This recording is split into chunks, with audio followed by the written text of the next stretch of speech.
got to discover that the concept of overflow in most cases have been misunderstood. And most times, believers have been taught or been brought up and nurtured in a way whereby we have grown self-centered even without knowing. And whenever we come to the house of God, our expectations are to the end that a need that ends with us is met.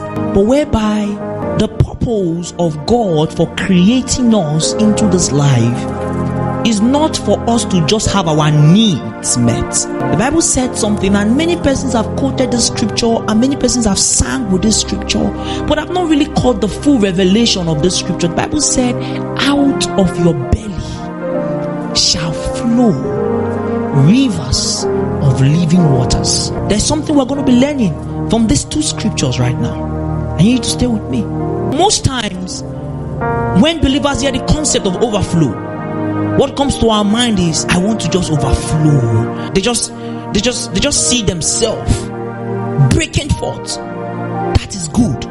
But most times their vision ends there. They just see themselves praying so much, fervently in prayer.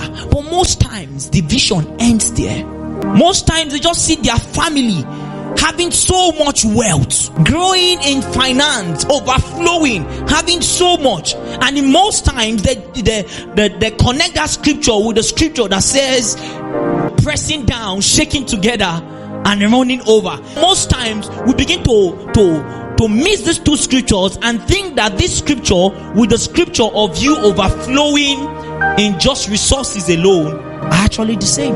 Most times what we want to do is that we want to give so that it will be given to us, so that we overflow.